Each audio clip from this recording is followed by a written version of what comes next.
বাংলাদেশের ইতিহাসে সবথেকে বড় ট্রেন দুর্ঘটনা হয় আমি এখন যেখানে দাঁড়িয়ে আছি।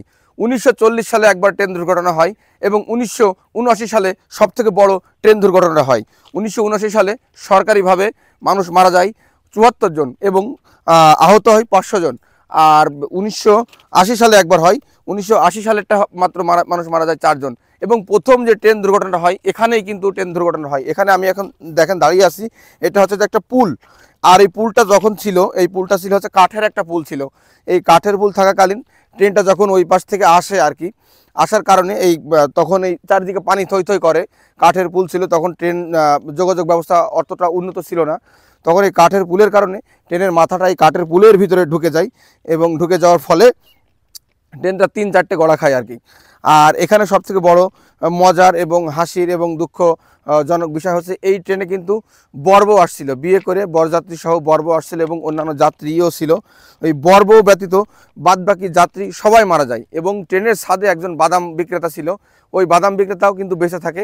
এবং বাদাম বিক্রেতা, এই পাশে যে ধানের জমি দেখতে পাচ্ছেন, এই পাশে যে ধানের জমি দেখতে পাচ্ছেন, এই ধানের জমির ভিতরে কাদার ভিতরে ওরা আটকে পড়ে আর কি, ওরা আটকে যায়। তাহলে বর বউ এবং এই বাদাম বিক্রেতা ব্যতীত সবাই এইখানে মৃত্যুবরণ করে। এবং এই পাশটা, আমার এই পাশটাতে দেখুন, এখানে এদের শরণাপন্ন হিসাবে এখানে কিন্তু একটা শহীদ মিনার স্থাপনা করা হয়। ওই যে ওইখানে একটা শহীদ মিনার দেখতে পাচ্ছেন, ওখানে কিন্তু একটা শহীদ মিনার স্থাপনা করা হয় যারা মারা গিয়েছে শহীদদের স্মরণে।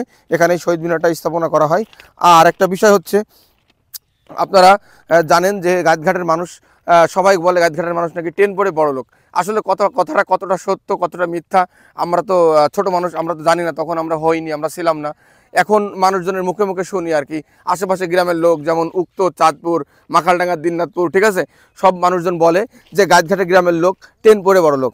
আসলে আমিও শুনেছি গাইঘাটের গ্রামের লোক ট্রেন পড়ে বড় লোক, কিন্তু যারা যখন ট্রেনটা দুর্ঘটনা হয়, ট্রেন দুর্ঘটনা হয়, তখন যারা আর কি মানে এই মানুষজন আহত হয়েছিল, মারা যাচ্ছিল, যারা এইসব সোনা দানা টাকা পয়সা মানে নিয়েছে, শুনছি তারা নাকি এখন কেউই ভালো নেই।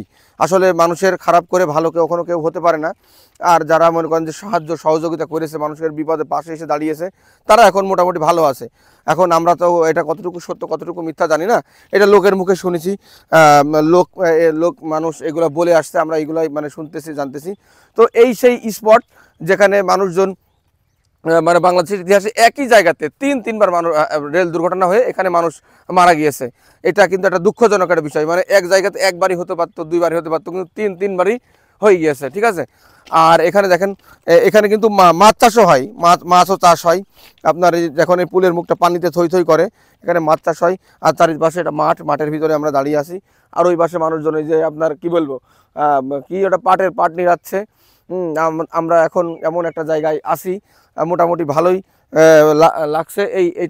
এইটা বাংলাদেশের ইতিহাসে এই সেই জায়গা, বাংলাদেশের ইতিহাসে এই সেই জায়গা যেখানে তিনবার ট্রেন দুর্ঘটনা হয়ে মানে আপনার আমরা এই স্পটটা আজকে পরিদর্শন করতে এসেছি, আমাদের ভালোই লাগছে।